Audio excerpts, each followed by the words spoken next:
بسم اللہ الرحمن الرحیم۔ ابتدا ہے رب جلیل کے نام سے جو نہایت مہربان اور بہت رحم کرنے والا ہے۔ چینل میں آپ کو خوش آمدید کہتی ہوں۔ چینل کا بنیادی مقصد آپ جانتے ہی ہیں کہ اسلامی تعلیمات سے آگاہی دینا اور اس کے ساتھ ساتھ سلیبس کا کچھ حصہ کور کروانا۔ آج کل ہم زیادہ کام سلیبس پر کر رہے ہیں اور ہم نے 9th کلاس کا سلیبس شروع کر رکھا ہے۔ 9th کلاس کے سلیبس میں ہم سورہ انفال پڑھ رہے ہیں۔ سورہ انفال کے ہم نے 8 رکوع ختم کر لیے ہیں اور اب ہم نے اس کا 9واں رکوع شروع کرنا ہے۔ رکوع نمبر 9 مشتمل ہے آیات 65 سے لے کے 69 تک۔ اس کو بھی ہم اسی طریقے سے پڑھیں گے کہ پہلے ہم آیات کا متن دیکھیں گے، اس کے بعد ہم اس کے الفاظ مانی کے بعد بامحاورہ ترجمہ اور پھر اس کے ہم مفہوم اور وضاحت دیکھیں گے، یعنی آیات کا ترجمہ کرنے کے بعد ہم ان کی تھوڑی سی وضاحت کریں گے۔ آیت نمبر ہے 65۔ یا ایھا النبی حرص المؤمنین علی القتال ان یکن منکم 20 صابرون یغلبوا 200 وان یکن منکم 100 یغلبوا 1000 من الذین کفروا بانہم قوم لا یفقہون۔ الفاظ معنی: یا ایھا النبی، اے نبی کریم صلی اللہ علیہ وآلہ وسلم، حرص شوق دلائیے، رغبت پیدا کیجیے،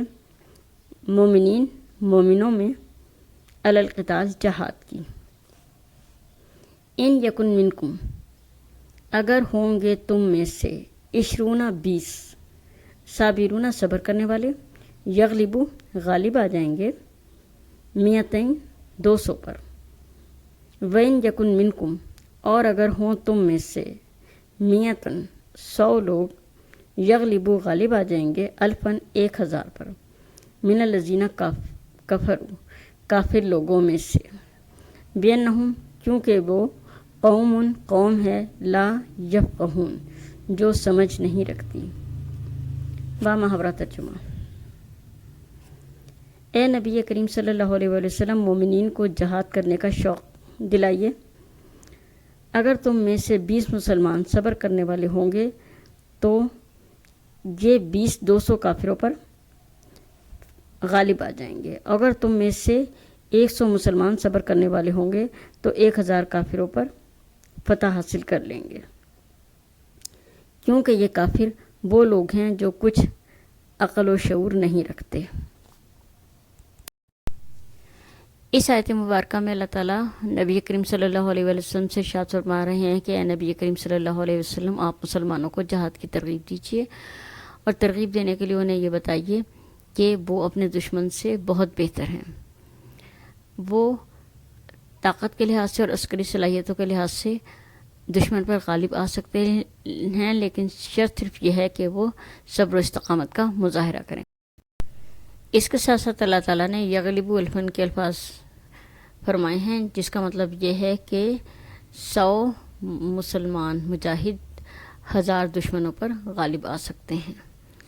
یعنی اپنے سے 10 گنا بڑے دشمن کو شکست دے سکتے ہیں۔ آیت نمبر 66۔ الآن خفف اللہ عنکم وعلم ان فیکم ضعفا فإن یکن منکم 100 صابرۃ یغلبوا 200 وإن یکن منکم 1000 یغلبوا 2000 بإذن اللہ واللہ مع الصابرین۔ الفاظ معنی: الآن، اب جب کہ، خفف اللہ، ہلکا کر دیا اللہ تعالیٰ نے، بوجھ، عنکم، تم سے، وعلم، اور جان لیا، ان، بے شک، فیکم، تم میں، ضعفاً، کمزوری ہے، فإن یکن، پس اگر ہوں، منکم، تم میں، 100 صابرۃ، صبر کرنے والے، یغلبوا، غالب آ جائیں گے، 200 پر، وإن، اور اگر، یکن، ہو، منکم، تم میں، 1000 یغلبوا، غالب آ جائیں گے، 2000 پر، بإذن اللہ، اللہ کے حکم سے، واللہ، اور اللہ تعالیٰ، مع الصابرین، صبر کرنے والوں کے ساتھ ہے۔ بامحاورہ ترجمہ: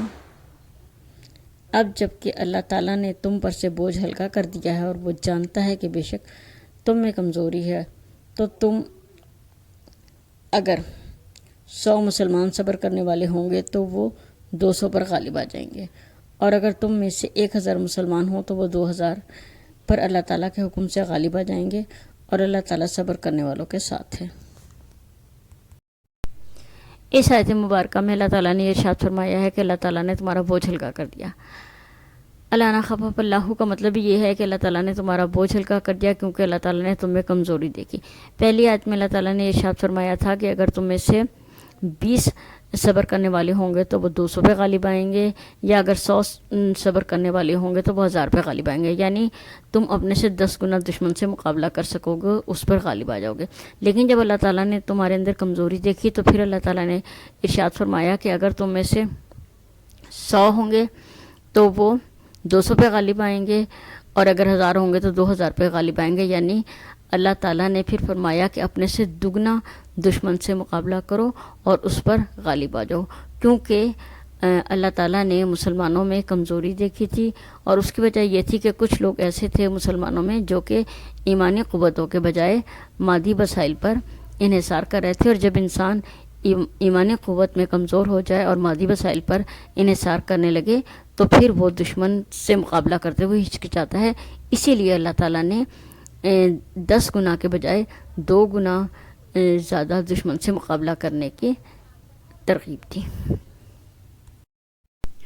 آیت نمبر 67 ما کانا للنبی ان یکون لہ اسرى حتى یسخن فی الارض تریدون عرض الدنیا واللہ یرید الآخرۃ واللہ عزیز حکیم۔ الفاظ معنی: ما کانا نہیں ہے للنبی نبی کے لیے، ان یکونا کہ ہوں، لہو ان کے پاس، اسرا قیدی، حتیٰ یہاں تک کہ یسخن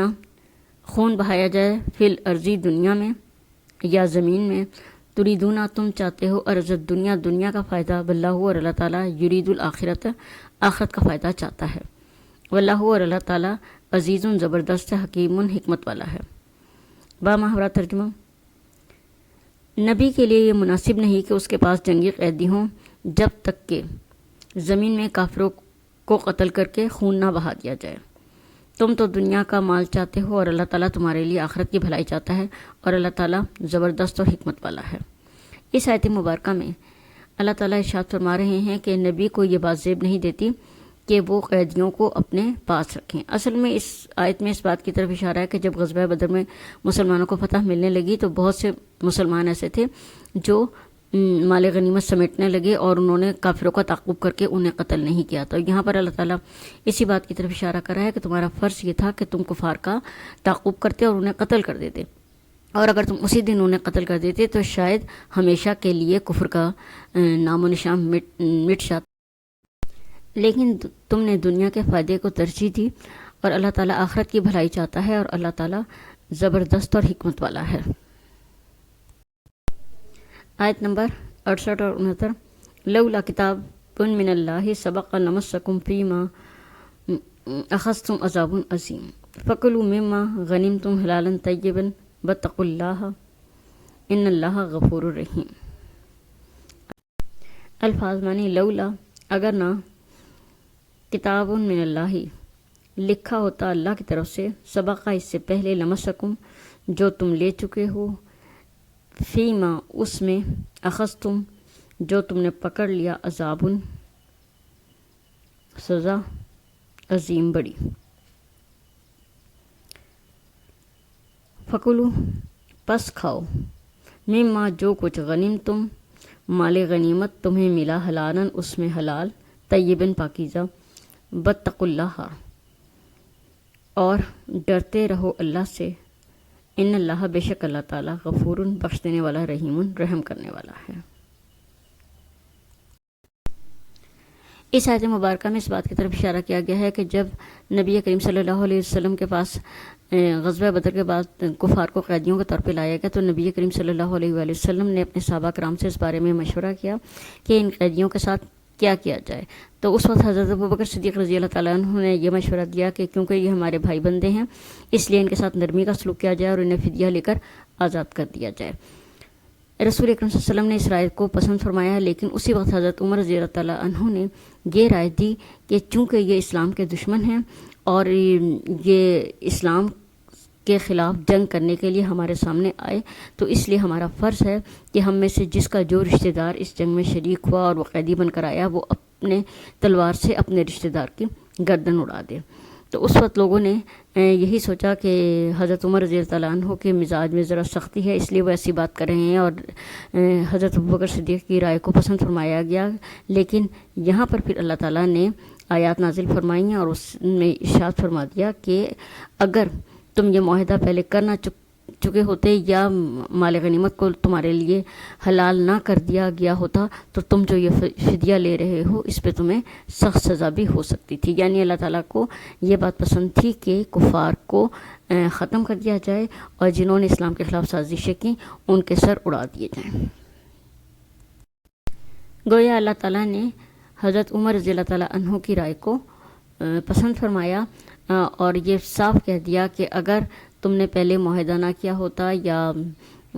مال غنیمت کو تمہارے لیے حلال نہ کیا ہوتا تو پھر تمہارے لیے اس فدیے میں بھی سزا ہو سکتی تھی۔ یہاں پر یہ بات بھی اللہ تعالیٰ نے فرما دی کہ تم اس مال غنیمت میں سے حلال اور طیب چیزوں کو کھاؤ۔ یعنی یہ اللہ تعالیٰ نے مال غنیمت کو تو حلال کر دیا مسلمانوں کے لیے، لیکن یہاں یہ بھی واضح کر دیا کہ مال غنیمت میں جو چیز حلال اور طیب ہے وہی تمہارے لیے حلال ہے، اور جو چیز ویسے حرام ہے وہ مال غنیمت میں بھی حرام ہی ہے۔ جیسے کہ شراب اسلام میں حرام ہے، اور اگر مال غنیمت میں شراب ہاتھ لگ جائے تو وہ پھر بھی حرام ہی رہے گی۔ تو یہاں پر مال غنیمت کو حلال کہنے کا مطلب یا مال غنیمت کو حلال کرنے کا مطلب یہ نہیں ہے کہ مال غنیمت میں جو چیز بھی آئے وہ حلال ہو جائے گی۔ مال غنیمت میں اگر کوئی حرام چیز ہاتھ آئے گی تو وہ حرام ہی رہے گی۔ رکو نمبر 9 اب مکمل ہو گیا ہے۔ امید ہے کہ آپ کو اس کے الفاظ معنی اور ترجمہ یا جو آیات کی وضاحت ہے وہ کسی حد تک سمجھ آ چکی ہوگی۔ اب ہم اس کے مشقی سوالات حل کریں گے۔